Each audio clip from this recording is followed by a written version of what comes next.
All praises due to the Most High, family. We back with another Acres anime review. I just finished watching the second episode of Gachiakuta, and this one got my eyebrow raised now. So last episode ended with Rudo getting tossed into the pit. And so now he in just this giant world of trash. I almost said heap of trash, but it's heaps as far as the eye can see. Everything is trash. It's all trash. Literally garbage. And we get to moving around. We get to trying to see what's going on. And it's trash, giant trash monsters. Giant monsters made of garbage. And so we're running around, but at the same time, because it's garbage everywhere, the air is polluted. And so we are running and fighting and we're running and fighting for our lives, physically and physiologically, anatomically, because while we're trying to fight off these monsters and run away from these monsters, Rudo is coughing up blood because of the air pollution. So every couple of minutes, he's coughing up more and more blood. Okay, now we see this phenomenon happen. Rudo, as happens when your life is on the line, when you're on the brink of death, Rudo's really having like flashbacks, right? Of Regto, who he witnessed was unalived last episode. But so we having flashbacks to these moments where Regto is explaining to Rudo that if you take care of an object, that eventually a soul can inhabit that object. And he doesn't mean literally, although Rudo, because he was a smaller child, he's still a child now, but he was a smaller child when Regto told him that, he took it more literally than Regto meant. And so that's why last episode he was digging through the trash and looking for things to refurbish and merchandise, right? The last episode, if you saw the last review, last episode's theme was one person's trash is another person's treasure. And that theme stems from this message that Regto gave to Rudo. Now, this is going to tie in a second, family. So while, as a result of this flashback, Rudo's looking around like, what can I do for some help right now? And we notice that it's some objects that are literally like that. Well, not literally, but from Rudo's perspective, they're like lighting up as if to say like, pick me up, use me, right? And so he pick up literally just a crowbar or like a pipe. It was a pipe. And finally he get to fighting back these monsters. He swing back on one monster and he does some damage. Like, this monster is defeated. Now what we learn after that is these garbage monsters really just be reconfiguring, because there's trash all over the place. So you dismantle one, you defeat one, but it just comes back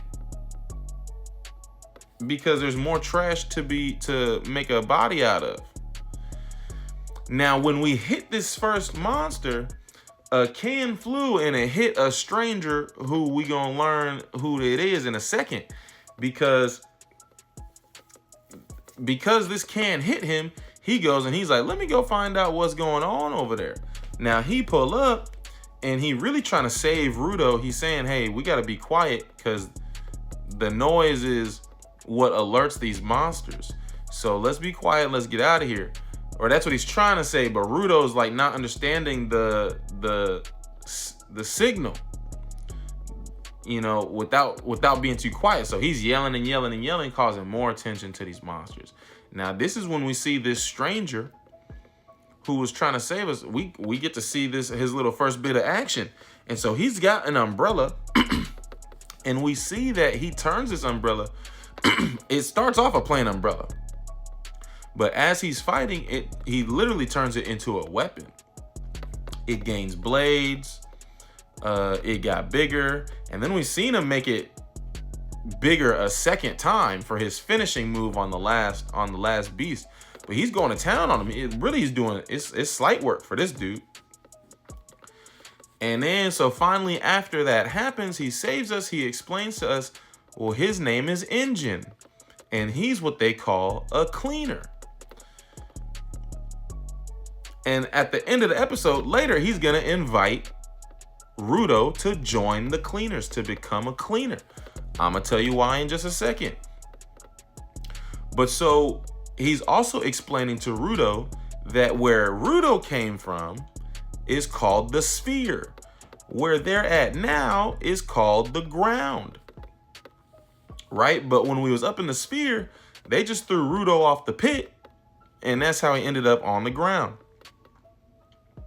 Last episode, we seen that they just be throwing their trash away up from the sphere, and so that all of it ends up on the ground, and it's created these monsters.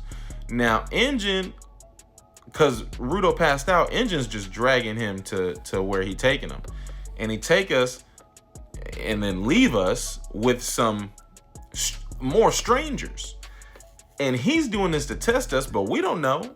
Rudo thought that he was like actually leaving him with some people safe, because at first they're like shocked and in awe. They're like, are you a spherite? Wow, we never see you come down here and survive. We usually see your, just your body. And Rudo's misinterpreting this as them bringing him in to a safe space, to a comfort space. Really, they're trying to get him into custody so they can sell him to other people in the ground, because as one of these guys is explaining, he's explaining why the people on the ground hate the spherites. And so he's like, somebody's gonna pay money for you to torture you, to take their anger and frustration and vengeance out on you. And so he start telling him, he's like, hey man, you got to keep your energy up. You got to make it till we find somebody to buy you. So he literally start feeding him like trash food, and it's disgusting when you watching it. But because Rudo's built different, he view trash different. He view objects different. So he literally starts eating the trash like happily, and he said it's still good food. Now, right before that, because this guy was force feeding Rudo fought back. He chained up, can't use his arms, and this dude's force feeding him the trash food. Rudo first bite off his fingers, and then he gets angry enough and starts having flashbacks of Recto again. Then he pulled the chains off. And then the chains like transformed, and he's swinging the chains around. And this is where Enjin says that Rudo proved himself to be what's called a giver. They can like give life, a soul, to inanimate objects like he did with the umbrella earlier, and Rudo's doing with the chains, and they turn them into a weapon. But then, so they notice, so they knock the chains out of his hands, thinking that that's going to incapacitate him. Then he grab a tire and do it more. Enjin is impressed. He say, oh, he can do this with more than one object. We only seen Enjin do it with the umbrella. And so this is why he invite him to join the cleaners. And then that's the episode. Well, Rudo told him no, but he's probably going to join the cleaners. But that was the end of the episode. Fire. Peace and love.